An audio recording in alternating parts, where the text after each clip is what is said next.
A chave girou na fechadura tão silenciosamente como se a pessoa do outro lado da porta temesse acordar alguém que dormia. Isabela Mendes abriu os olhos e não entendeu imediatamente onde estava. Sua garganta ardia e as têmporas latejavam. Estava sufocantemente quente debaixo do cobertor. Ela estava deitada no sofá da sala, onde havia se refugiado 1 hora antes, logo após chegar do trabalho. As cortinas estavam fechadas, a televisão desligada e a cozinha vazia. Tudo indicava que o dono da casa havia saído para fazer compras e só voltaria à noite. Do outro lado da porta, o metal se moveu novamente. Isabela prendeu a respiração. Tiago estava em viagem de negócios. Na noite anterior, ele havia guardado as camisas sociais na mala, a beijado de despedida e dito para ela não bancar a heroína se piorasse. Pela manhã, ele enviou uma mensagem confirmando que havia pousado. Dia complicado. Ligo depois da reunião. Ela leu perto do balcão da farmácia, quando já sabia que não tinha forças nem para falar com o fornecedor. Por volta do meio-dia, a fraqueza foi tão forte que Raquel, a assistente administrativa, tirou o fichário de suas mãos. Vá para casa, dona Isabela. Nós cuidamos de tudo. Fico de olho no telefone, disse Raquel. Você mal consegue ficar de pé. Discutir era inútil. Ela avisou a equipe, pediu um Uber e em 20 minutos já subia para seu apartamento em São Paulo. Em casa, tudo seguiu a rotina habitual. Sapatos no armário, casaco no cabide, bolsa na cômoda. Ela não tinha vontade de entrar no quarto desde aquela manhã. Um cheiro forte de remédio e janelas fechadas pairava ali. Isabela puxou um cobertor fino do baú, desabou no sofá, cobriu-se quase até a cabeça e caiu num sono profundo. Agora alguém entrava em seu apartamento com chave. A corrente não estava passada. Isabela deslizou do sofá. Seus pés tocaram o tapete. Os joelhos tremiam. Ela conseguiu se esconder atrás do encosto alto e pressionou a mão contra os lábios. Dali conseguia ver o corredor, um canto da entrada e a porta entreaberta do quarto. Tiago entrou. Não chamou seu nome.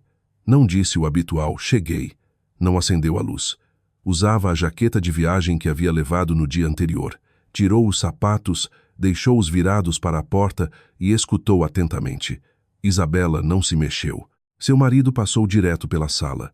Seus passos soavam cautelosos, como se não estivesse em sua própria casa. Uma tábua rangeu no quarto. Isabela conseguia ver parte da cama e seu travesseiro. O mais próximo da porta era aquele em que ela dormia desde que ficara doente. Tiago tirou um pequeno frasco de vidro escuro do bolso interno, desenroscou a tampa, inclinou-se sobre a cama e uma gota caiu sobre a fronha. Depois uma segunda, depois uma terceira. O tecido não revelou nada, nenhuma mancha, nenhum brilho, nenhum cheiro. Simplesmente absorveu o segredo alheio. Tiago ajeitou o travesseiro como um marido atencioso antes da esposa dormir. Embrulhou o frasco num lenço de papel, colocou num saquinho plástico, guardou de volta no bolso interno, olhou para a mesinha de cabeceira, pegou uma foto emoldurada e imediatamente a colocou de volta no lugar. Na foto, os dois posavam na casa de veraneio em Campos do Jordão, que pertencia ao pai de Isabela. Ele parou por um segundo, mas seu rosto não se suavizou. Um celular vibrou no corredor. Tiago xingou quase inaudivelmente. Saiu rápido do quarto e seguiu para a porta. Perto da sala, parou. Isabela conseguia ver seu ombro e a mão apoiada no batente. Parecia que ele ia entrar, que veria a borda do cobertor jogado, que notaria seus pés descalços. O cobertor ficara no sofá do outro lado. Não havia canecas na mesa. Sua bolsa estava no armário. O apartamento permaneceu silencioso. Tiago saiu. A fechadura clicou e só então Isabela percebeu que mal havia respirado o tempo todo. Ela ficou atrás do sofá até os passos desaparecerem na escada. Foi até a janela. No beco dos fundos havia um carro cinza de asfalto molhado. Ao volante, uma mulher com lenço e óculos escuros grandes. A coluna do carro e o reflexo do vidro escondiam seu rosto. Tiago entrou no banco do passageiro. A mulher virou a cabeça para ele. Ele disse algo, fez um gesto brusco com a mão e o veículo saiu do beco. Isabela conseguiu memorizar a placa, viu o carro se afastar e, pela primeira vez, considerou a possibilidade de que o marido tivesse uma amante. Agora já não parecia um mal-entendido. Um perfume estranho no cachecol de Tiago, um recibo de uma loja cara de móveis em Jardins, um sorriso tarde da noite na tela do celular, a irritação quando Isabela perguntava por que ele chegava tarde novamente. Ele sempre encontrava uma desculpa. Um cliente, um relatório, o trânsito na Marginal Tietê, ou sua mãe e irmã. O nome da irmã era Rosa, 3 crianças pequenas. O marido dela, Brad, bebia e evitava trabalhar. O dinheiro sumia daquela casa. Isabela comprava sapatos para os sobrinhos, transferia dinheiro para remédios e pagava atividades extracurriculares. Mas Carmen, a sogra, aceitava a ajuda como se a nora entregasse migalhas de bolo alheio. "Você tem tudo, Isabela", dizia a sogra nos jantares de família. Enquanto isso, os filhos de Rosa estão crescendo. São sangue do nosso sangue. Nesses momentos, Isabela baixava o olhar. Ela mesma não tinha filhos. Depois de uma gravidez que não chegou ao termo, Tiago jurou que eles bastavam um para o outro. Ela acreditou, mas Carmen falava cada vez mais dos netos de Rosa, como se fossem eles que devessem preencher aquele vazio. Isabela afastou-se da janela. Na cama do quarto repousava o travesseiro, uma fronha branca comum, objeto silencioso contra o qual ela pressionava o rosto todas as noites. A ideia de que Tiago planejara algo terrível a deixou nauseada. Abriu uma gaveta da cozinha, encontrou as luvas de borracha de limpeza, calçou-as e pegou um saco limpo de freezer. Entrou no quarto de lado, como se não houvesse ar ali, mas uma rede invisível. Removeu a fronha com cuidado, sem tocar o centro. Selou o saco, deixou sobre o balcão e lavou as mãos. Jogou as luvas fora. Seu celular piscou. Mensagem de Tiago. "Como você está aguentando no trabalho?" A reunião se estendeu. Isabela encarou a frase até as letras ficarem borradas. Ele estivera ali 10 minutos antes, ao lado do travesseiro dela, entrando num carro embaixo da janela, e agora mandava mensagem da viagem falsa. Digitou: "Estou com dor de cabeça. Estou revisando papelada na farmácia. Te mando mensagem depois." Antes de enviar, leu novamente. Se ele achasse que ela estava em casa, voltaria, ligaria para a mãe ou inventaria nova mentira. Isabela apertou enviar e deixou o celular virado para baixo. Depois tirou fotos. A cama, o travesseiro sem fronha, o saco, o relógio de parede, a porta da frente. No corredor, depois dos roubos de pacotes no ano anterior, o condomínio instalara uma pequena câmera. As imagens estavam salvas. Tiago entrara no apartamento às 13h26 e saíra 8 minutos depois. Seu rosto estava visível. Isabela enviou o vídeo por e-mail para sua conta de backup. Sentou-se na cozinha ao lado do saco por meia hora. A fraqueza não desaparecera, mas o medo afiou seus pensamentos. Não podia cheirar o tecido, não podia lavar, não podia gritar com Tiago pelo telefone.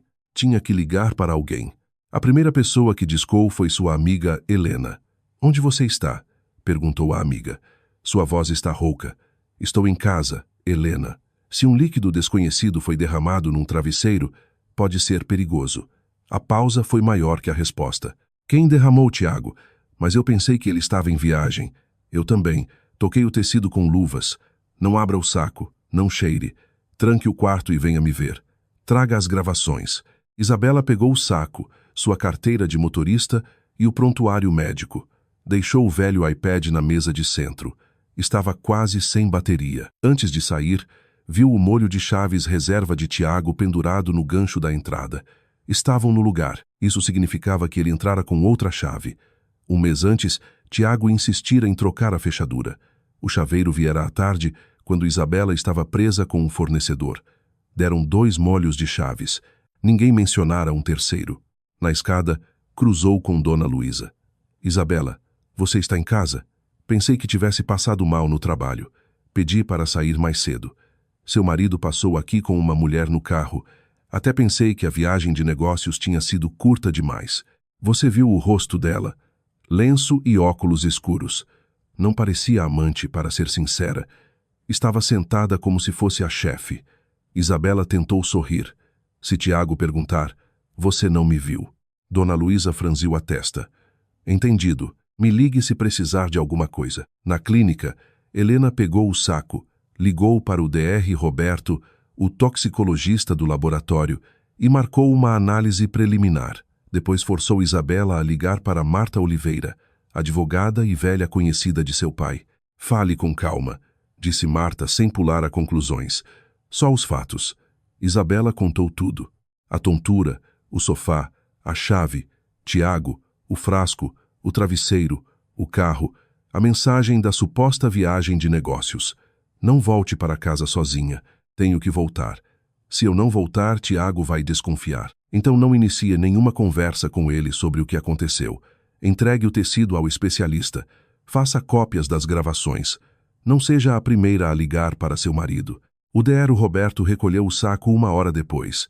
Não durma naquela cama e não fique sozinha com seu marido sem testemunhas até sabermos o que tem no tecido. Ele disse a palavra marido, soando quase como zombaria. O homem que deveria proteger seu sono poderia tê-lo transformado em armadilha. Naquela noite, Isabela voltou para casa. Helena implorou para que ficasse, mas ela decidiu o contrário. Se Tiago visse o apartamento vazio, começaria a procurar a fronha, ligaria para a mãe, checaria mensagens. Isabela queria que ele pensasse que tudo seguia conforme o plano. Dona Luísa espiou pela porta quando ela subiu. Está tudo bem? Não sei. Vou ficar em casa esta noite. Venha tomar um chá. Obrigada. Nada mudara no apartamento.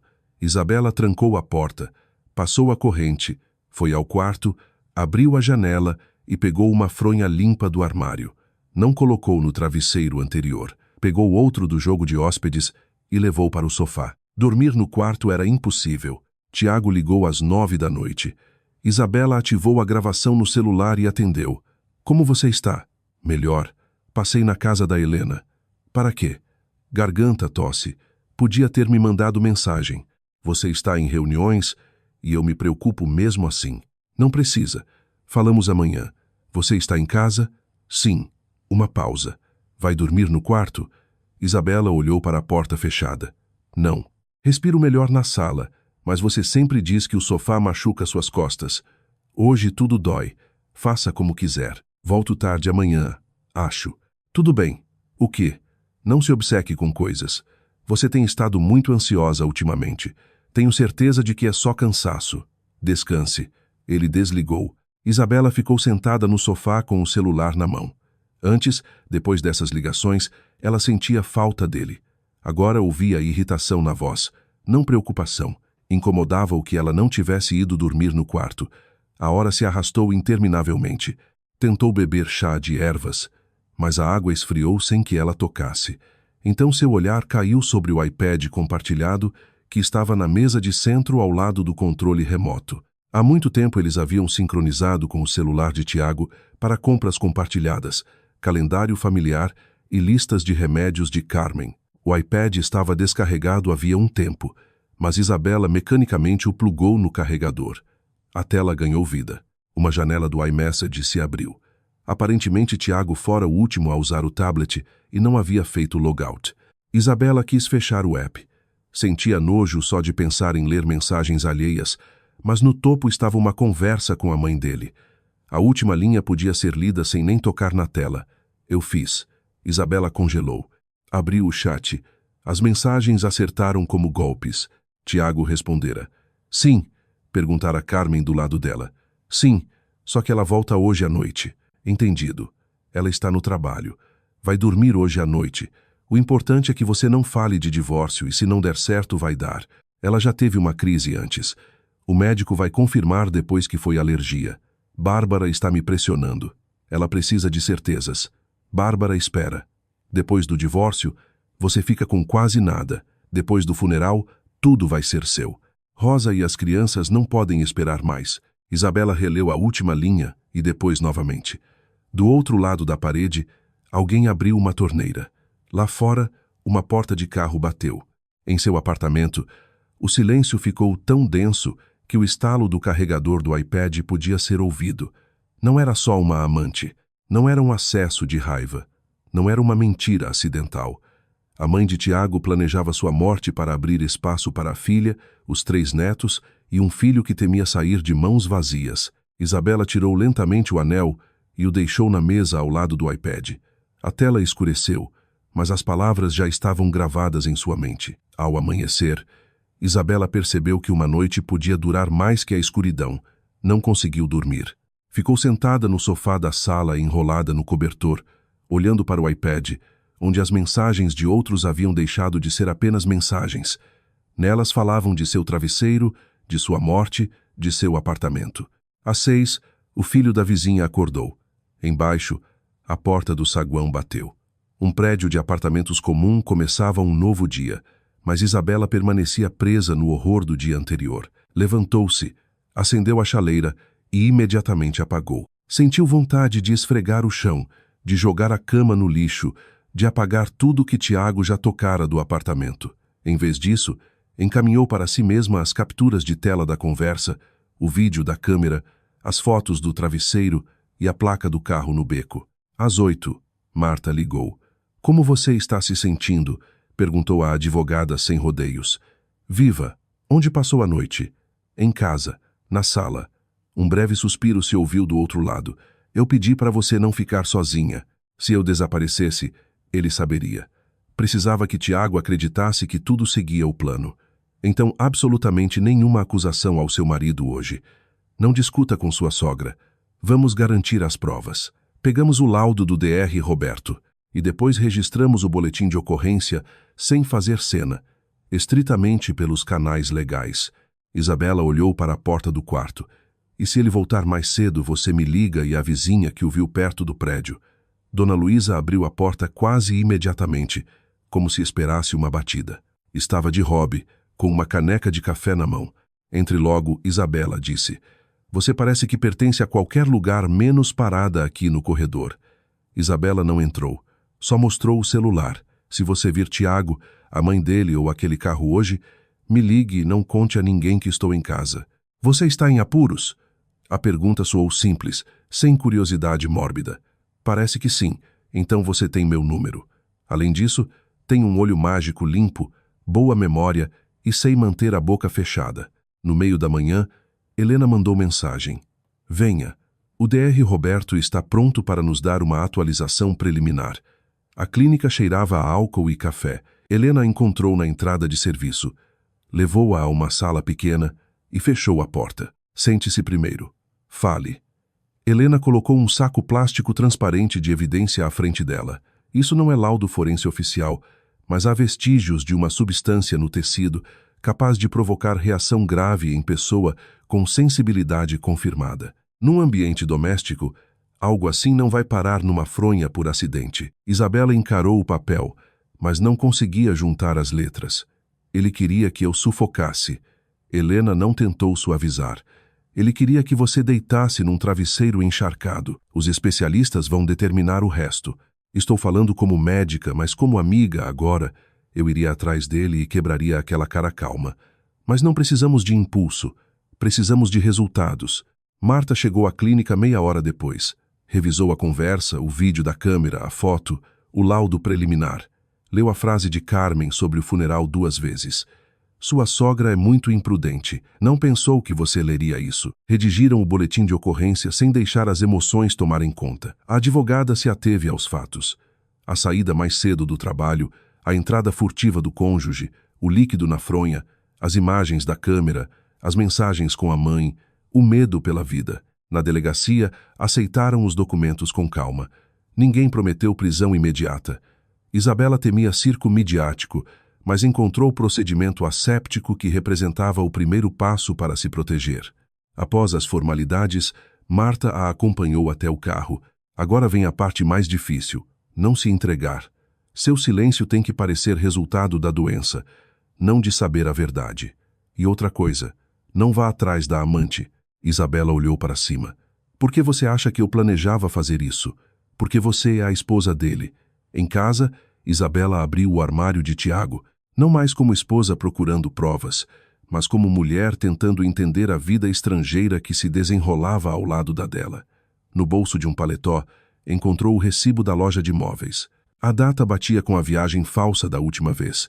Embaixo havia uma nota: "Entrega de sofá. Endereço do destinatário." Ao lado, o nome Vanessa Miller. Isabela sentou na borda do sofá e pulou de volta.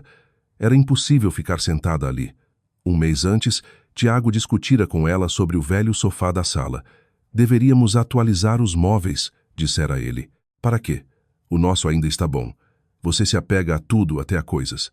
Descobriu que ele comprara um sofá novo, só que não para a casa deles. Isabela tirou foto do recibo e colocou de volta. Depois consultou o número do pedido pela conta do marido. A entrega estava marcada para aquele mesmo dia, das 14 às 16. O endereço era num prédio novo na Vila Olímpia. Marta ordenara que não procurasse a amante, mas aquele recibo não guardava só o rastro de uma infidelidade. Guardava o mapa do futuro que Tiago preparava sem ela. Às 14h30, Isabela estava parada perto da entrada daquele prédio. Uma caminhonete da loja de móveis chegou pontualmente. 2 carregadores tiraram um sofá embrulhado em plástico protetor. 1 minuto depois, Vanessa saiu do saguão. Isabela soube imediatamente que era ela, a amante, uma loira, esguia, muito bem cuidada, com bolsa cara no braço. Vanessa assinou o comprovante de entrega, verificou a cor do estofado, disse algo aos carregadores e subiu primeiro para o apartamento. Isabela esperou os carregadores saírem do saguão depois de terminar com o sofá. Depois subiu ao andar correspondente e tocou a campainha que batia com o recibo. Unidade 20. Demorou para alguém atender. Isabela tocou novamente. Quem é? Perguntou uma voz feminina. Por favor, abra a porta. Preciso falar com você. Silêncio. Sou a esposa de Tiago. Do outro lado pareceu que alguém deu um passo atrás. Tiago não está aqui, eu sei. A fechadura não clicou. Vanessa estava atrás da porta, permanecendo em silêncio. Temos coisas para conversar. Melhor agora, enquanto ele não está. A corrente chacoalhou. A porta abriu um palmo. Não havia medo no rosto de Vanessa, só aborrecimento e uma atitude defensiva mal disfarçada. Se veio fazer cena, poupe seu fôlego. Não sou mais menina. Nem eu. Então o que veio fazer? Saber o que ele prometeu a você. Vanessa soltou uma risada curta. Você realmente quer ouvir? Não mais, mas preciso. Ela não deixou Isabela entrar imediatamente. Primeiro olhou para o sofá novo, como se o móvel pudesse ditar sua decisão. Depois soltou a corrente e deu um passo para o lado. O apartamento cheirava a móveis novos, perfume caro e café pela metade. No parapeito da janela, repousava um cachecol masculino. No inverno passado, a própria Isabela escolhera aquele presente para Tiago. Não estou oferecendo nada para beber, disse Vanessa. Não vim beber. Então seja rápida. Tiago é homem feito. Seu casamento está vazio há muito tempo. Ele mesmo disse, as pessoas se separam. Ele disse que você se separaria, que tudo seria resolvido pelos tribunais. Vanessa olhou para o lado. Não gosto de detalhes jurídicos. E ele prometeu o apartamento a você. Isso não é da sua conta. Se é meu apartamento, certamente é. As bochechas de Vanessa coraram. Ele disse que você só se importa com paredes e a memória do seu pai, e que ele precisa de uma família nova e ter filhos. A palavra família foi um golpe doloroso, mas Isabela não se deixou abalar. Com você? Sim. Vim saber se você sabe no que eles te arrastaram. Isabela puxou o celular. Não mostrou as mensagens de Carmen. Ainda era cedo demais. Em vez disso, abriu a foto do travesseiro sem fronha e a imagem do saco. Ontem Tiago deveria estar em viagem de negócios. Entrou escondido em casa e derramou substância desconhecida no meu travesseiro. Havia uma mulher esperando por ele num carro. Vanessa explodiu numa risada. Risada curta e seca. Você está falando sério? Isso está indo longe demais. Eu não estava em nenhum carro com ele. Ele te disse que a mãe dele encontrou uma solução. A risada parou. Como você sabe disso? Então ele te contou. Contou que a mãe dele conhece gente, que o divórcio ia ser complicado, que você ia ficar com tudo, que só precisávamos ter paciência, e então ele estaria livre. Sem divórcio, ele não me deu explicações e você não perguntou. Eu o amo. Isabela olhou para o sofá novo. Não, você só esperava uma vaga. Vanessa girou bruscamente. E você o manteve ao seu lado por conveniência. Ele disse que você era fria, que desde que saiu do hospital tinha virado outra pessoa, que tudo na sua casa cheirava ao seu pai. Isabela sentiu uma dor antiga. O quarto de hospital, o corredor vazio. Tiago segurando sua mão depois da perda do bebê, só para aparentemente contar a outra mulher depois que a esposa virara uma sombra incômoda. Ele te contou por que eu mudei tanto. Vanessa permaneceu em silêncio. Pergunte a ele algum dia, disse Isabela. Mesmo que não pergunte, você vai sentir nojo. O que você quer de mim? Não ligue para ele. Não avise que eu vim aqui. Se ele pedir para confirmar o álibi da viagem de negócios, pense muito bem. A menos que queira ser implicada num caso criminal onde um marido tentou assassinar a esposa pela herança. Assassinato? Você enlouqueceu? Não. Por enquanto só estou avisando. Faça o inteligente e saia. Isabela seguiu para a porta. Já na entrada, Vanessa falou em voz mais baixa. Ele não prometeu meu apartamento. Prometeu outro. Disse que venderia este porque de qualquer forma você não conseguiria. Isabela virou-se. Eu não conseguiria. O quê? Vanessa pressionou os dedos contra os lábios. Nada. Termine a frase. Ele disse que logo você não estaria em condição de gerir seus bens, que sua saúde é frágil e que a mãe dele conhece um médico que atestaria alergia crônica. Pensei que ele quisesse te declarar incapaz ou algo assim. Não sabia nada sobre travesseiro. Isabela abriu a porta. Bem, agora você sabe. Quando pisou na rua, caminhou até a esquina do prédio e só então permitiu-se parar. O peito ardia, mas não era ataque de pânico. Era raiva. Raiva pura, branca, salvadora. O medo ainda estava ali, mas já não governava cada movimento seu. Naquela noite, Tiago ligou mais cedo que o habitual. Você está em casa? Sim. Como está se sentindo? Um pouco melhor. Volto amanhã. A viagem terminou antes do esperado. Que bom. Você está feliz? Isabela olhou para a mão sem a aliança que repousava numa gaveta da escrivaninha desde a noite anterior. Precisamos conversar. Ele ficou na defensiva. Sobre o quê? Sobre Vanessa. Do outro lado da linha, o silêncio caiu. Quem te contou? Não importa. Você andou me espionando, Tiago? Você está com outra mulher há 1 ano. Não, vamos recomeçar pelo telefone. E você queria recomeçar em casa, na minha cama ou no seu sofá novo? Ele soltou o ar. A voz ficou mais grave. Ela não significa nada para mim. No endereço da entrega, Isabela, você não entende como tudo ficou difícil. Seu trabalho, a memória do seu pai, suas paredes, suas regras. Sempre fui um hóspede naquela casa. Isabela fechou os olhos. E o que eu era no seu plano? Que plano? Vamos nos ater ao plano familiar por enquanto. Ele rapidamente encontrou o tom habitual de marido arrependido. Me perdoe. Sim, errei. Vanessa apareceu quando a casa ficou tão vazia. Minha mãe me pressionava. Rosa não parava de chorar. Brad começou a beber de novo. Eu estava sobrecarregado e decidi arrumar uma amante. Me sentia sozinho. Eu fui internada no hospital depois de perder nosso filho, Tiago. Você também se sentia sozinho, então ele ficou em silêncio mais tempo que o necessário. Não use isso para me atacar. Não estou atacando. Só lembrando onde era nossa casa. Venho amanhã e conversamos sobre tudo com calma.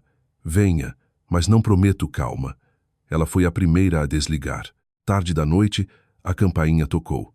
Isabela pensou que seria Dona Luísa, mas parada na porta estava Rosa sem casaco, com um suéter velho e carregando o filho caçula no colo. Seu cabelo estava bagunçado, caindo do prendedor. Tinha o lábio cortado. O menino dormia com o rosto escondido no ombro dela. Isabela, posso entrar só por 5 minutos? Isabela deu um passo para o lado. O que aconteceu? Brad bebeu. Começou a gritar na frente das crianças. Disse para eu não me humilhar mais na sua frente porque logo vamos viver como merecemos. Rosa ergueu o rosto inchado. Mamãe disse a ele que Tiago ia resolver tudo, que o apartamento seria nosso ou que pegaríamos o dinheiro. Eu pensei que ele ia se divorciar. Juro que pensei. Isabela não a interrompeu. Mas hoje Brad disse às crianças que os dias da tia Isabela estão contados de qualquer jeito. A menina mais velha ouviu e me perguntou quem vai morrer. Isabela, o que está acontecendo? O menino choramingou no sono. Rosa o abraçou mais forte. Eu não sabia de nada, sussurrou. Se mamãe e Tiago fizeram algo terrível, me conte agora porque já não sei de que lado está minha família.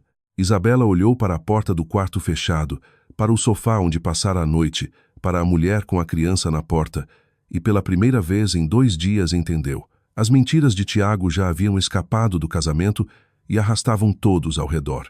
Rosa ficou na porta como se não tivesse vindo a cunhada, mas a última porta antes do precipício.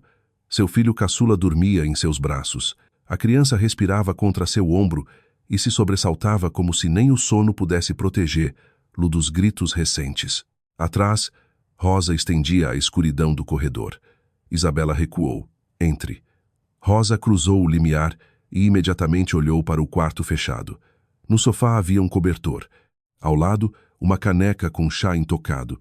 A sala cheirava a remédio, a medo e a uma verdade que não lhe pertencia. Minha filha do meio está embaixo, Rosa sussurrou. A mais velha ficou com Dona Luísa. Brad gritava tão alto que os vizinhos saíram. Ele te bateu. Rosa cobriu o lábio cortado. Ele me empurrou. Bati contra o armário. Não o defenda aqui. Ela baixou o olhar e abraçou o menino mais forte. Estou com vergonha. Isabela passou a corrente na porta e a levou para a cozinha. Rosa sentou numa cadeira. O que Brad disse às crianças? Ele chegou bêbado. Primeiro exigiu dinheiro de mim. Depois começou a rir, dizendo: sou um idiota por vir pedir favores a você. Que logo você ia deixar tudo para nós mesma. A mais velha perguntou por que tia Isabela ia dar o apartamento para nós. Brad respondeu que às vezes as pessoas abrem espaço quando chega a hora delas. E então eu mandei ele calar a boca. Ele ficou furioso e disse: mamãe estava certa que seus dias estão contados. As crianças ouviram. Peguei o caçula e corri. O silêncio caiu sobre a cozinha. Rosa, você sabia do travesseiro? Ela olhou para ela. Que travesseiro? A resposta estava assustada demais para parecer mentira.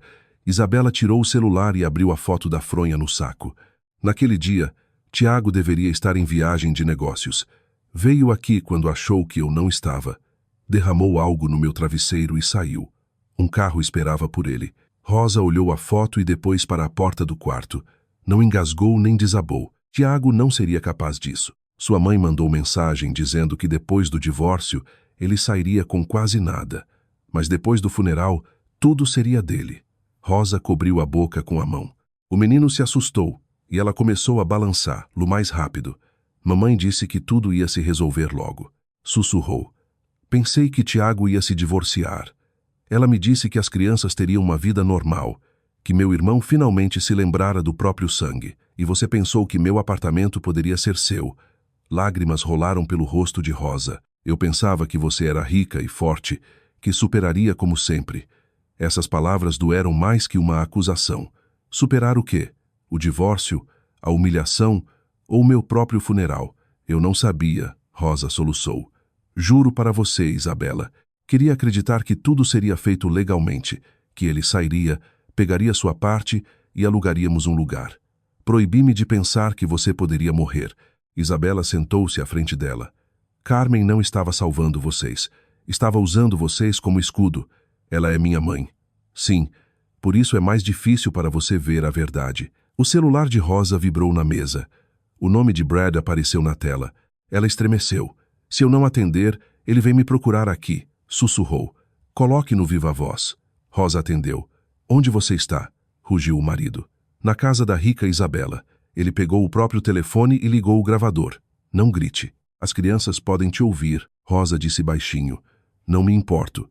Volte e peça dinheiro a ela.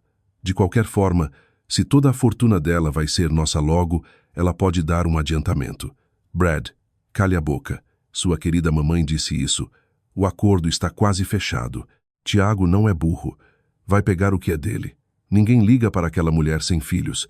Você disse isso na frente das crianças. Rosa empalideceu. Bem, que se acostumem com a verdade. Isabela encerrou a chamada. O menino caçula acordou e começou a choramingar baixinho.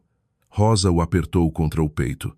É assim que ela joga, disse Isabela. Com seu desespero, com o alcoolismo dele, com o medo das crianças, com minha dor e com a ganância de Tiago. Passos se ouviram no corredor. Dona Luísa trouxe as filhas mais velhas. A menina segurava a irmã pela manga. Tinha uma expressão que nenhuma criança deveria ter. Mamãe, não vamos para casa? Perguntou. Rosa tentou sorrir, mas não conseguiu. Não, Anne, não agora. Isabela ajoelhou-se diante da menina. Tenho uma amiga. Ela é médica. Vocês vão ficar seguros na casa dela. Vão com sua mãe e amanhã os adultos resolvem como ajudar. Papai vai nos encontrar hoje. Não. Dona Luísa já tinha o celular na mão. Chamei um Uber. É um motorista que conheço. Me leva para os subúrbios. Sabe manter a boca fechada. 20 minutos depois, Rosa saiu do apartamento com as crianças. Na porta virou-se. Isabela, juro que não sabia. Agora você sabe. Estou com medo da mamãe. Então, pela primeira vez, não faça o que ela espera. A porta fechou. Isabela encostou-se na parede. A sala ficou vazia novamente, mas o sussurro da menina permaneceu. Os dias da tia Isabela estão contados. A frase de um bêbado nascida de conversas familiares alheias. De manhã, Tiago voltou. Isabela o viu pelo olho mágico. Trazia flores nas mãos e um sorriso forçado no rosto. Costumava trazer aqueles buquês depois das brigas para deixar a culpa mais bonita. Ela não abriu a porta imediatamente. Primeiro ligou para Dona Luísa. A vizinha saiu para o corredor com um saco de lixo. "Posso entrar?" perguntou Tiago. "Fale daí mesmo." Ele lançou um olhar para a vizinha atrás dela. "Isabela, somos marido e mulher. Você era ontem também. Não entendo esse tom. Comece pela coisa mais simples. Por que mentiu sobre a viagem de negócios?" Ele congelou por um segundo, mas encontrou resposta rápida. "Não queria te aborrecer. Tinha coisas para fazer na cidade com Vanessa. As flores baixaram um pouco." "Ela te ligou?" "Não, eu fui vê-la eu mesma." "Fantástico. Agora você se dedica a visitar meus conhecidos para me constranger. Você faz um bom trabalho sozinho. Vanessa não significa nada para mim, e o sofá novo foi um erro. Querida, Isabela, chega. Já estou errado. Sou um bagunça. Minha mãe me pressiona. Rosa está se afogando. Brad bebe. Eu estava dividido entre todos. De quem você tem pena agora? De nós. Não, de si mesmo." Ele deu um passo à frente, mas Isabela não recuou. "Eu te amo." Dona Luísa tossiu discretamente. Tiago apertou os lábios. "Podemos conversar sem plateia. Você não está me fazendo parecer um monstro. Muitos maridos voltam escondidos das viagens." O rosto de Tiago endureceu. "O que você quer dizer com isso?" "Por enquanto, nada." Ele percebeu que a porta estava se fechando. "Volto hoje à noite. Vamos conversar como gente normal. Não venha sem me avisar. Este apartamento é meu." "Não, Tiago. Você está registrado aqui, mas o apartamento é meu. Você lembra muito bem disso. E sua mãe também." Ele ergueu o olhar bruscamente. "Não meta minha mãe nisso. Ela se meteu sozinha." Tiago não respondeu. Puxou as flores de volta, como se lamentasse ter deixado até aquele sinal patético de reconciliação, e desceu as escadas. Depois do almoço, Carmen apareceu. Não avisou antes. Chegou com uma sacola de frutas e a atitude de quem tem direito de entrar na casa alheia. Isabela não abriu imediatamente, mas a sogra bateu insistentemente. "Isabela, venho em paz. Não estou me sentindo bem, pois é exatamente por isso que estou aqui." Entrou na cozinha. Tiago me ligou. "Você está distante com ele? Está cometendo um erro. Um homem tropeça e a esposa tem que ser compreensiva. Você está dizendo por causa de Vanessa, dela também. Alguma cobra que se agarrou a ele. Acontece às vezes. O mais importante é a família." "Que família?" Carmen estreitou os olhos. "De Tiago, minha, de Rosa, a dos 3 filhos que não têm culpa de nada. Você mesma viu como eles estão vestidos. Eu comprei roupas, casacos de inverno, vários remédios. Isabela, você tem uma farmácia, imóveis comerciais, um apartamento. Para você isso são migalhas. E para você, o que eu sou? A esposa do meu filho. Enquanto der certo." A sogra deu um sorriso torto. "Você não tem filhos, Isabela. É tão difícil entender uma avó com netos passando fome." Isabela virou-se lentamente. "Nunca mais diga isso na minha frente. Como se eu tivesse escolhido o berçário vazio. Não use essa tragédia como escudo. Tiago é um homem jovem. Precisa de um lar onde alguém espere por ele. Não de um museu dedicado ao seu pai. Você veio falar do meu casamento? Vim salvar o que ainda pode ser salvo. Vocês já tentaram, e eu não vou pagar a ganância dos outros com a minha vida." Carmen levantou-se. "Então Rosa já correu chorando para você. Ela é fraca, sempre foi. E você é muito forte. É muito fácil para você julgar. O marido dela a expulsou de casa ontem à noite bêbado, porque você colocou na cabeça dele que logo seríamos podres de ricos. Não sou culpada pelo cunhado beber, nem por Rosa ter medo demais de deixá-lo, nem por Tiago te trair. e também não sou obrigada a morrer para que haja mais espaço no mundo para seus netos. O tapa soou seco. A bochecha de Isabela ardeu. Ela cambaleou, bateu o ombro no armário, mas ficou de pé. Dona Luísa apareceu na porta da cozinha. Carmen, mantenha as mãos longe. Naquele momento a porta da frente se abriu. Tiago aparentemente carregava a famosa chave reserva.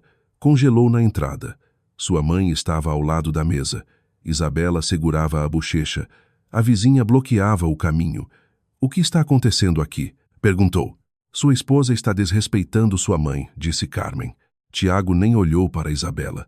Pegou a mãe pelo cotovelo. "Você vai estragar tudo", sibilou. Isabela baixou lentamente a mão. "O que exatamente ela vai estragar, Tiago?" Ele percebeu que falara demais. Soltou a mãe e deu um passo atrás. Os nervos, a conversa, tudo que eu tentava consertar. "Eu estava tentando, Isabela. Agora não." Carmen foi a primeira a reagir. "Vamos embora, filho. Já fomos condenados aqui. E deixe a chave", disse Isabela. Tiago franziu a testa. "Que chave?" "A que você acabou de entrar. Eu não sabia desse terceiro molho." "Não fale bobagem." Dona Luísa puxou o celular. "Posso chamar a polícia para você explicar se é bobagem ou não." Tiago tirou a chave do bolso e jogou na mesinha da entrada. O metal tilintou breve e hostil. Quando saíram, Isabela sentou-se numa cadeira. A bochecha ardia, mas por dentro sentia uma calma estranha. As máscaras haviam caído diante de uma testemunha. No final da tarde, Vanessa ligou. "Sou eu", Miller disse. Sua voz já não soava arrogante. "Posso ir te ver?" "Para quê?" "Tiago veio me ver. Pediu para eu confirmar que estava com ele no dia do seu incidente. Disse que se eu o amasse, tinha que ajudá-lo. E eu não confirmei. Ele deu um soco na parede bem ao lado da minha cabeça. Depois disse que sem ele eu ia ficar vendendo móveis até a aposentadoria. Você gravou alguma coisa depois do susto?" 1 hora depois, Vanessa estava sentada na sala de Isabela. Sem maquiagem, parecia mais jovem e mais irritada. Tinha o celular no colo. "Não vim pedir desculpas", disse. "Não sei como, nem quero mentir. Sabia que ele era casado. Planejava tirá-lo de você. Achava que você era fraca, doente, acomodada. Foi assim que ele te pintou para mim. Obrigada pela honestidade. Não me agradeça. Me comportei de forma nojenta, mas não tinha intenção de te matar." Abriu o chat. Tiago escrevera. "Tudo vai se resolver logo, e não será pelos tribunais. Tenha paciência." Depois, "Mamãe sabe fazer sem sujar as mãos." E mais abaixo, "O importante é que Isabela não comece a ir ao médico prematuramente." Isabela fez uma cópia. "Por que você não ligou para ele depois da minha visita?" "Porque te vi e percebi que ele não me prometia uma vida nova, mas o lugar de uma mulher morta. Você não consegue dormir num sofá assim." Isabela quase sorriu. "Você vai entregar essas mensagens ao detetive oficialmente." "Sim, pela minha advogada. Não quero ser a próxima idiota da lista dele." Depois que Vanessa saiu, o apartamento pareceu diferente. Medo, mentiras, inveja dos outros e choro de criança haviam passado por ele. Mas agora, a verdade não fora ouvida só pelas paredes. Tiago voltou tarde naquela noite. Desta vez avisou antes. Sua voz soava suave, até arrependida. "Estou na porta. Posso entrar?" Isabela abriu com a corrente passada. Nas mãos, ele trazia uma sacola grande de uma loja de artigos ortopédicos. "Sei que baguncei tudo", disse. "Não estou pedindo para me perdoar logo. Só quero começar com algo pequeno." "O que é isso?" "Um travesseiro cervical. O médico disse que você precisa de um apoio diferente para o pescoço. Nosso velho quarto virou um lugar opressivo para nós dois. Vamos pelo menos recuperar o sono." Ele estendeu a sacola para ela. Isabela não pegou imediatamente. Através da embalagem original de fábrica, vazava um cheiro familiar, quase imperceptível, sutil, quase fugaz, o mesmo que ficara em suas luvas depois de manusear a fronha no dia anterior. Tiago a encarava intensamente. "Pegue, Isabela. Escolhi eu mesmo para você." Isabela olhou para o marido e de repente entendeu. Ele não se arrependera, não se assustara e não parara. Estava trazendo um segundo travesseiro envenenado. Isabela não pegou a sacola. "O que há de errado?" perguntou Tiago. "Você está me olhando como se eu tivesse vindo armado. O travesseiro tem cheiro. Coisas novas sempre têm cheiro." Helena me proibiu de trocar a roupa de cama sem checar o enchimento. Você esqueceu que sou alérgica? Ele sorriu, mas o rosto permaneceu tenso. Agora é a médica quem decide no que você dorme. Enquanto isso, Helena se preocupa com minha saúde. Tiago apertou a sacola contra o peito. Isabela, vim fazer as pazes. Com um travesseiro, querendo ajudar. Deixe na porta. Vou checar. Ele ficou alguns segundos olhando para a corrente de segurança. Nem deixa o marido entrar. Hoje não.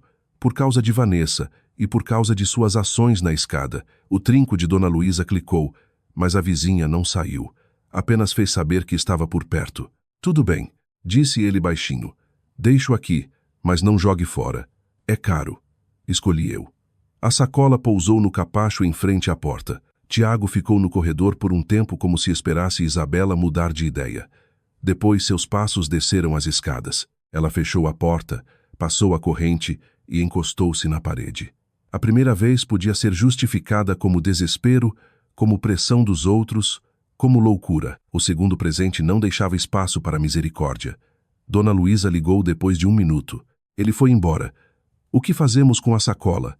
Não toque. Vou ligar para Marta e fico bem aqui perto da porta. Meu ensopado está esfriando mesmo assim. Helena chegou meia hora depois. Logo atrás veio Marta com uma pasta e luvas finas. Dona Luísa confirmou que escutara a conversa pela porta. Colocaram o travesseiro num saco de evidência maior. Helena permaneceu composta, mas em certo momento explodiu. Que tipo de escória um homem tem que ser por dentro para trazer isso para a esposa pela segunda vez?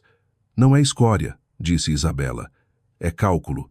No saguão, um policial de plantão documentou a entrega do item. Marta a lembrou. O detetive ia revisar as provas sem muita complacência e Isabela tinha que evitar discutir sozinha com Tiago. Ela fica na minha casa, disse Dona Luísa. Tem um sofá livre e audição muito afiada.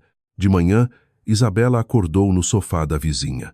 Pela primeira vez em vários dias, dormira bem. Seu celular estava cheio de chamadas perdidas de Tiago. A última mensagem chegara às 7h15. Você decidiu me arruinar? Ela não respondeu. Às 10, Carmen ligou. Isabela, podemos conversar de mulher para mulher? Não, estou no saguão. Não seja cruel. Tiago tremia a noite toda. Ele sabe perfeitamente o que está acontecendo. Um homem erra e você corre direto para os advogados. Carmen, a conversa acabou. Você nunca teve um filho, disse a sogra de repente. Por isso não sabe do que uma mãe é capaz quando o filho está acuado. Isabela soltou lentamente o ar. Você também teve uma filha. Podia ter salvado ela de outro jeito. A sogra desligou na cara dela. 20 minutos depois, no entanto, subiu e não veio sozinha. Ao lado dela estava Tiago com o rosto cinzento e lábios secos. Isabela não abriu a porta. Quero ver minha esposa, disse ele através da porta. Ela não quer te ver, respondeu Dona Luísa do corredor. Carmen aproximou-se do olho mágico. Isabela, pare de se esconder atrás dos vizinhos. Somos uma família. A porta abriu um palmo segurada pela corrente. Uma família não considera um funeral como solução. A sogra estremeceu, mas recuperou rapidamente a compostura. Você leu uma conversa privada e inventou sobre minha morte. Foram palavras ditas no calor do momento. Eu não sabia que Tiago ia fazer algo estúpido. Tiago ergueu a cabeça. Mamãe, calhe a boca, disse ele rispidamente. Pela primeira vez, Isabela ouviu encolher diante de uma simples ordem da mãe. Um homem adulto que entrara furtivamente ao lado de sua cama virava um filho assustado ao lado de Carmen. Mas ela não sentia pena dele. O direito de ser perdoado também tinha que ser conquistado. Quero chegar a um acordo, disse a sogra. Sobre o quê? Você retira a queixa. Tiago vai para onde quiser. Você deixa algum dinheiro para ele começar do zero. Esquecemos esse lixo. Você chama tentativa de assassinato de lixo. Tiago agarrou a borda da porta. Isabela, eu não queria que terminasse assim.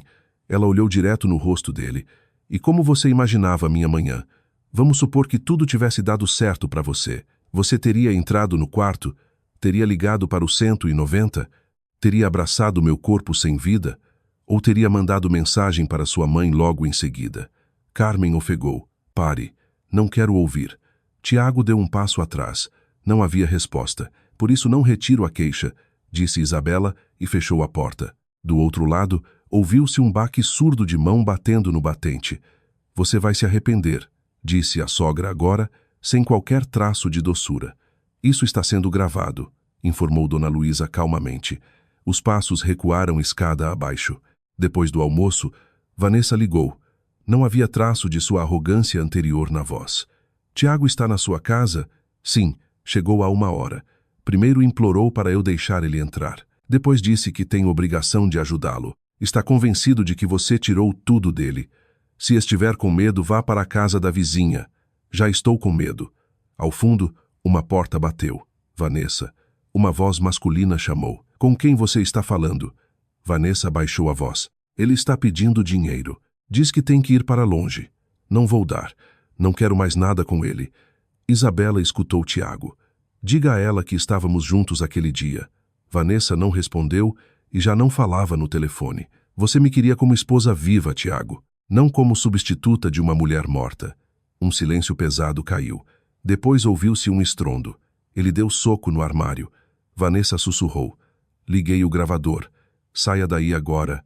Mais tarde naquela noite, a própria Vanessa Miller apareceu na casa de Isabela.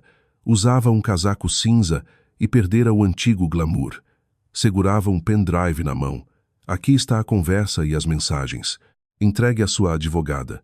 Por que veio pessoalmente? Quis conferir que você ainda está viva. Vanessa não entrou imediatamente. Olhou para a sala, para o sofá onde repousava o cobertor. Ele me disse que vocês viviam como dois estranhos. Às vezes as traições precisam de um palco. Isabela pegou o pendrive. Eu pensava que você era um obstáculo para a felicidade dele. Descobriu que eu só esperava uma vaga se abrir. Isabela não tentou confortá-la. Vá embora e não abra a porta para Tiago. Vanessa assentiu e saiu. Naquela noite Rosa ligou. Estou na casa da sua amiga Helena. Disse, Brad está me procurando. Mamãe está me ligando aos gritos sobre traição. Você está segura? Por enquanto sim. Isabela, se eu ficar quieta, minha filha vai crescer pensando que por ser pobre é justificável desejar a morte de outra mulher. O que você quer fazer? Contar tudo. Os discursos da mamãe, a coisa do apartamento, como ela dizia. De qualquer forma, Isabela está sozinha. Eu não sabia do frasco, mas ouvi o suficiente. Marta pode te ajudar a registrar isso direito? Não. Peça ao detetive para me intimar. Não quero que pareça que você me comprou ajudando meus filhos. Nessas palavras, pela primeira vez, não falava alguém pedindo esmola, mas uma mãe. Nas primeiras horas da manhã, Tiago voltou. Não tocou a campainha. Simplesmente sentou-se nos degraus em frente à porta. Isabela ouviu um farfalhar, depois sua voz. Isabela, ela se aproximou descalça. Dona Luísa já estava no corredor da própria casa com o celular na mão. Não abra a porta para ele, disse a vizinha. Nem sonharia. Do outro lado da porta, Tiago soltou uma risada amarga. Sei que você está aí. Você sempre andava descalça quando tinha medo de acordar os outros. Isabela não disse nada. Lembra do nosso primeiro apartamento alugado? Os donos sempre tinham vazamento no encanamento. Você colocava um balde e dizia que pelo menos tínhamos nosso canto. Seu pai me considerava um ninguém, e você dizia a ele que ele ia ver do que eu era capaz. Ela encostou a testa na porta fria, e eu vi Isabela, no seu apartamento, cercado pelas suas memórias sob o retrato do seu pai. Permaneci um ninguém. Fui seu marido enquanto aceitava viver sob suas regras. Você podia sair com o quê? Com suas mãos, seus pés e uma consciência limpa. Não se pagam contas com consciência. Minha mãe repetia todo dia. Rosa vai se afogar. As crianças vão se afogar. Vanessa vai te deixar se você não tomar uma decisão de uma vez por todas. Cansei de ser o fraco e decidi virar assassino. O silêncio caiu do outro lado da porta. Eu não queria que você sofresse. Que consideração. Não fale assim. Eu te amei. Quando colocava as gotas no travesseiro, o som da nuca dele batendo na parede se ouviu. O som foi surdo. Minha mãe me deu. Disse que você teria uma crise como da última vez, que nem notaria, que os médicos atribuiriam à doença. Isabela fechou os olhos. Lá estava. Não era uma confissão completa, não era arrependimento, mas a verdade derramando por autopiedade. E o segundo travesseiro, Tiago ficou em silêncio. Minha mãe me deu esse também. Eu tinha que terminar, senão tudo desmoronava. Dona Luísa já discava um número. Vá embora, Tiago. Abra a porta. Fico de joelhos se for preciso. Não precisa. Já vi você de pé ao lado da minha cama. Ele começou a chorar. Se era genuíno ou por desamparo, Isabela não se importou em descobrir. Lágrimas não mudavam mais nada. Alguns minutos depois, policiais subiram para o patamar.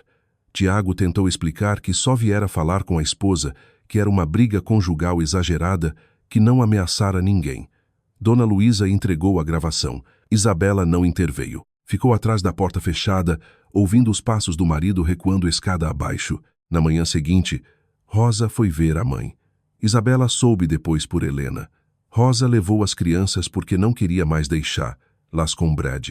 Carmen abriu a porta de Rob com o celular na mão. Vou ao detetive, disse Rosa. Vou contar tudo o que ouvi. Você enlouqueceu?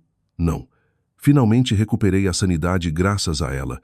Graças àquela idiota sem filhos. A menina mais velha se escondeu atrás da mãe. Vovó, não fale da tia Isabela assim. Carmen ergueu a mão. Não contra a neta, contra a filha. O tapa foi rápido. Rosa deu um passo atrás, mas não chorou. Agora eu vou com certeza, disse. A menina de repente gritou. Não quero morar no apartamento da tia Isabela se a tia Isabela tem que morrer. Nem Carmen soube o que responder. No final da tarde, o detetive Donovan chamou Rosa oficialmente para depor. Isabela não soube os detalhes do interrogatório, nem perguntou. Uma ligação de Marta bastou. Eles prenderam Tiago, disse a advogada. O resto ainda é cedo para discutir. Isabela estava sentada na cozinha. À frente havia uma caneca limpa. Suas mãos não tremiam mais. E estão investigando Carmen também. Não ligue para ela. Não se encontre com ela. Mas a sogra veio por conta própria. No dia seguinte, no final da noite, ela estava parada sozinha junto à porta do saguão, sem sacolas e sem a máscara de preocupação. Isabela voltava da casa de Helena, acompanhada de Dona Luísa. Está feliz? Perguntou Carmen. Isabela parou. Não, levaram meu filho. Você virou minha filha contra mim. Estranhos levaram meus netos. Você ganhou. Ninguém ganhou aqui. Claro que ganhou. Você tem dinheiro, médicos, advogados, vizinhos, e Rosa só tem os filhos. Rosa tinha os filhos. Você tinha sua filha. Vocês todos escolheram não salvá-los, mas me matar. A sogra deu um passo na direção dela, mas um carro de um abrigo para mulheres estacionou no beco. Rosa desceu, e atrás dela, seus 3 filhos. A mais velha segurava o irmão pela mão. O caçula dormia, repousando no ombro da mãe. Carmen virou-se para eles. Rosa. A filha parou por um segundo. Seu rosto estava pálido, mas sereno. Crianças, entrem no carro, Rosa disse. Mas eu fiz tudo por vocês. Rosa abriu a porta e colocou o caçula dentro. Depois olhou para a mãe. Por nós, você deveria ter vivido uma vida honesta. Pobre, mas honesta. Fechou a porta do carro. Carmen permaneceu cravada no lugar em frente ao saguão. Pela primeira vez em todo esse tempo, não parecia forte nem autoritária. Era simplesmente uma mulher cujo próprio sangue lhe dera as costas porque não queria se tornar a justificativa para a morte de outra pessoa. Isabela passou direto sem olhar para trás. Suas costas doíam. As bochechas ainda lembravam o tapa. À frente esperavam o julgamento, os depoimentos, o divórcio e um quarto vazio. Mas desde aquela noite ela já sabia. A fechadura mais perigosa de sua casa finalmente fora aberta. Não a que Tiago abrira secretamente, mas aquela que a mantinha presa numa família alheia, onde o amor há muito fora substituído pelo puro interesse próprio. Depois da prisão de Tiago, o apartamento ficou grande demais. Isabela voltou no dia seguinte com Helena e Dona Luísa. Na mesinha da entrada permanecia a chave que Tiago jogara depois da briga. Helena entrou na sala, pegou o cobertor do sofá e o apertou contra o peito. Foi aqui que você dormiu ou tentou? Então vamos começar por aqui. Simplesmente abriram as janelas, enfiaram a roupa de cama velha em sacos de lixo e removeram os 2 travesseiros do quarto que já não tinham nada a ver com sono. Isabela ficou de pé junto à cama, olhando o espaço vazio na mesinha de cabeceira, onde antes ficavam o celular do marido e um copo d'água. Agora restava apenas um silêncio alheio. Queremos jogar tudo fora? Perguntou Helena. Nem tudo. Ela tirou uma caixinha com roupinhas de bebê e a apertou contra o peito. Depois de sair do hospital, não conseguira guardá-la longe demais. Tiago dissera então que precisavam superar a dor juntos. Mais tarde, aquela mesma dor fora o que a mãe dele transformara em arma. Isso fica, disse Isabela. Dona Luísa virou-se para a janela. E a cama? Isabela passou a mão pela cabeceira de madeira. A cama vai também.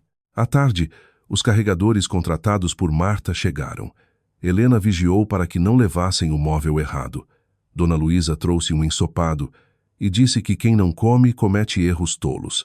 Quando o quarto ficou vazio, Isabela entrou pela primeira vez, sem medo de pisar numa armadilha invisível. Paredes brancas, marcas onde os móveis haviam estado, tiras de poeira no chão. O quarto parecia uma página em branco da qual fora apagada uma história macabra. Tudo vai ser diferente aqui, disse Helena. Sim. No dia seguinte, Marta entregou uma carta de Tiago. Chegara por intermédio do advogado dele. Não sou obrigada a te entregar isso, mas você pediu para mostrar tudo o que te afeta pessoalmente. Isabela encarou o envelope por muito tempo. A caligrafia do marido era dolorosamente familiar. Houve um tempo em que ele deixava bilhetes na geladeira para ela. Compre pão. Não esqueça o cachecol. Eu te amo. Quero ler. Isabela abriu o envelope na cozinha.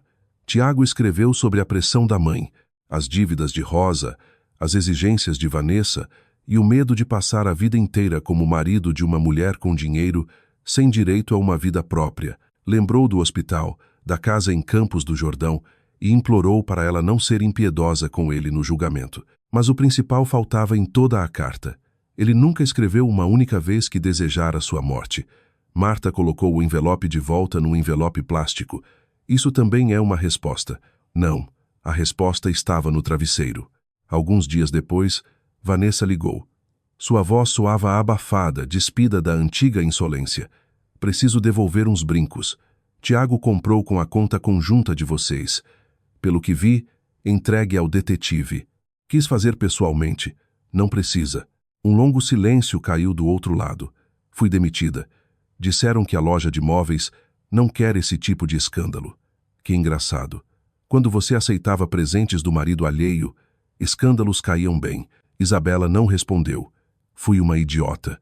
Vanessa continuou. Só queria te dizer. Achava que você era um incômodo e que vivia sua própria vida. Concordei em ocupar um lugar que nem havia se aberto ainda. Não cabe a mim julgar. Eu sei. Vou dar meu depoimento.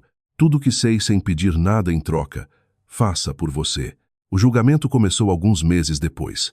Antes vieram interrogatórios, laudos periciais, ligações da advogada, o divórcio e dias estranhos em que de manhã Isabela esquecia que Tiago não ia mais entrar na cozinha. Marta só explicava o estritamente necessário. O laudo pericial confirmou a presença de substância perigosa na primeira fronha e no segundo travesseiro. As mensagens de texto de Tiago com a mãe entraram como prova. Vanessa depôs. Rosa contou as conversas de Carmen. O resto aconteceu atrás de portas de escritório, onde Isabela não tinha intenção de olhar. Na primeira audiência, Tiago parecia ter envelhecido. O terno estava grande demais e ele escondia as mãos debaixo da mesa. Quando Isabela entrou, ele se levantou tão bruscamente que o oficial franziu a testa. Isabela suspirou. Ela passou direto por ele e sentou-se ao lado de Marta. Carmen mantinha a atitude diferente. Coluna reta, queixo erguido, lábios apertados. Não olhou para o filho nenhuma vez, só para Isabela como se ela fosse a causa de tudo. Quando as mensagens foram lidas em voz alta, Tiago baixou a cabeça. Carmen empalideceu pela primeira vez. Depois do divórcio, você fica com quase nada. Depois do funeral, tudo será seu. Aquela frase ecoou no tribunal. Despida da cozinha familiar. Sem a garrafa térmica de sopa, sem as queixas sobre os netos. E por isso soou ainda mais terrível. Rosa depôs uma semana depois. Isabela a viu no corredor do fórum. Usava um casaco simples. As crianças haviam ficado com uma conhecida. Vou contar a verdade, disse Rosa. Anne me perguntou depois daquela noite se era possível você ser morta por causa de um apartamento. Não quero que ela cresça com essa dúvida dentro dela. No tribunal, foi difícil para Rosa falar. Errou datas, chorou, pediu água, mas declarou claramente o mais importante. Sua mãe prometera uma vida normal quando Tiago resolvesse o problema com a esposa. Brad falara com as crianças sobre o futuro apartamento. Carmen chamara Isabela de mulher sem filhos e dissera que ela estava no caminho. Tiago tinha medo de sair sem bens. Eu queria acreditar que era sobre divórcio, disse Rosa. Me convinha pensar assim. É minha maior vergonha, mas eu não desejei a morte de Isabela. Depois virou-se para Isabela. Você alimentou meus filhos, e eu deixei minha mãe te odiar por dar pouco demais. Me perdoe se puder. O juiz a chamou à ordem, mas com suavidade. Isabela não respondeu. Vanessa depôs, sem lágrimas.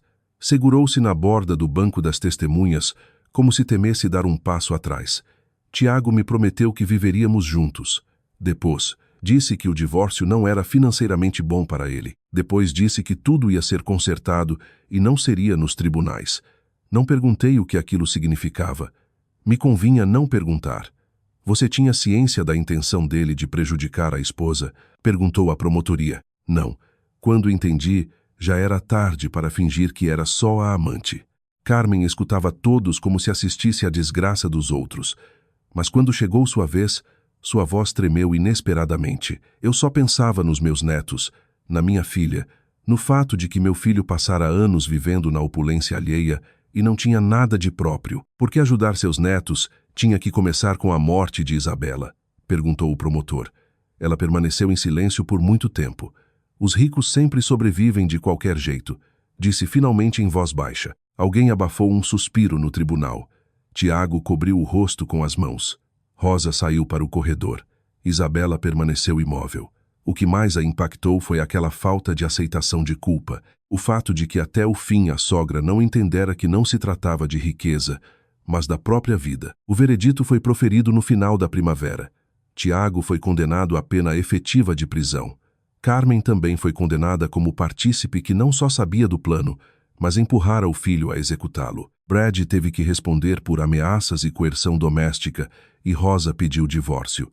Vanessa Miller não foi presa, mas perdeu o emprego, a reputação, os presentes e aquela bela mentira a qual fechara os olhos. Depois do julgamento, Rosa esperou Isabela na saída. Não estou aqui por dinheiro, apressou-se em dizer. E não se assuste, já não tenho medo de você. Rosa deu um sorriso amargo. Antes isso me ofenderia. Isabela entregou um envelope. Aqui está o contato de uma advogada de família, uma psicóloga infantil e o endereço de um depósito onde estão contratando mulheres para treinamento. O salário é baixo, mas oferecem contrato legal. Rosa pegou o envelope com as duas mãos. Por que você continua ajudando meus filhos e eu? Só até você conseguir se virar sozinha, e aí siga em frente. Não se abraçaram. Havia dor demais entre elas para gestos públicos. Mas pela primeira vez Rosa não saiu como mendiga, mas como alguém que segurava as rédeas da própria vida. No verão, Isabela terminou de reformar o quarto. Papel de parede claro, cama nova, cortinas de cor sólida e mesinha de cabeceira livre de itens supérfluos. Helena riu, dizendo que o quarto finalmente parecia um lugar para descansar e não um mausoléu de memórias. Você realmente está pronta para dormir aqui? Perguntou a amiga. Vamos descobrir. Posso ficar. Fique para o chá. Vou passar a noite sozinha. Dona Luísa trouxe um ensopado e ordenou estritamente que colocassem a chaleira no fogo. Um apartamento vazio depois de reforma soa oco. Tem que encher com vozes. Sentaram na cozinha até bem tarde. Helena contou uma história sobre um paciente que tinha fobia de gatos. Dona Luísa lembrou como, na juventude, expulsara o namorado de casa por vender sua bicicleta. Isabela escutava e de repente percebeu que estava rindo. Quando as visitas saíram, o apartamento não parecia morto. Canecas, pedaços, cheiro de chá recém-preparado e calor humano direto permaneceram. Antes de dormir, Isabela foi até o armário. A caixinha de roupinhas de bebê ainda estava lá. Tirou uma peça, segurou nas mãos e colocou de volta. Fechou a tampa sem o aperto no peito de antes. Você existiu, disse baixinho para o quarto vazio. Eu fui mãe, mesmo que por pouco tempo. Depois entrou no quarto. Um travesseiro novinho repousava na cama. Isabela escolhera ela mesma, com calma, sendo meticulosa, acompanhada de Helena, checando a composição do enchimento e os certificados. Mas agora era apenas um objeto sem mãos alheias, sem cálculos escondidos, sem intenções sombrias. Não se deitou. Sentou na borda da cama escutando. Do outro lado da janela, o barulho do bairro zumbia. No prédio em frente, alguém arrastou uma cadeira. O elevador suspirou e desceu até o térreo. Barulhos normais já não pareciam ameaça. Isabela deitou-se. No início, não conseguia dormir. O corpo lembrava do sofá, da corrente da porta, dos sussurros de Tiago no corredor. Deitou de costas, depois de lado. O travesseiro cheirava a tecido limpo e casa nova. De manhã, acordou com o som do despertador. O peito respirava livre. A garganta não estava apertada. O quarto estava claro e sereno. Isabela não pulou da cama. Ficou ali alguns minutos, permitindo-se absorver que a noite terminara. E não só a que estava do outro lado da janela, mas aquela noite eterna onde tentaram deixar lá para sempre. Chegou à farmácia por volta do meio-dia. A equipe a cumprimentou com cautela, como se não soubesse se era apropriado ficar feliz. Raquel colocou um buquê de flores silvestres num pote de vidro no balcão. Não sabíamos o que seria o certo, disse. Optamos por algo sem muito alarde. Isabela roçou os dedos nas pétalas. Isso é muito melhor. No escritório dos fundos, tudo estava igual. As revistas, os comprovantes de entrega, a velha chaleira. Só que agora ela não sentia mais a obrigação de carregar tudo sozinha. Reuniu os funcionários e delegou tarefas com calma. Algumas para os fornecedores, algumas para os horários, algumas para o estoque. Ninguém protestou. À tarde, chegou uma mensagem de Rosa. Me contrataram no depósito. Anne dormiu com a luz apagada hoje pela primeira vez. Obrigada pelo endereço.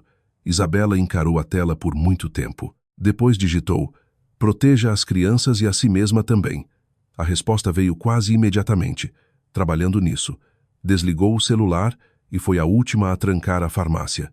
Caminhou até o carro devagar, sem o velho hábito de ter que correr de volta para um lugar onde só mentiras a esperavam. Em casa, no balcão da cozinha repousava uma fatia do ensopado de Dona Luísa com um bilhete. Não reclame. Coma. Isabela riu, cortou um pedaço, serviu um copo d'água e sentou-se junto à janela. O quarto já não evocava medo. O travesseiro já não era prova para um julgamento. O apartamento deixara de ser um lugar onde qualquer um podia entrar com chave alheia e decidir seu destino. Tarde da noite, percorreu os cômodos, checou a fechadura, apagou as luzes e parou na porta do quarto. Dentro não havia Tiago, nem sogra, nem Vanessa, nem planos de ninguém. Apenas uma cama, uma fronha limpa e um silêncio que ela já não tinha desejo de temer. Isabela sorriu, deitou-se e fechou os olhos, e desta vez dormiu até o fim.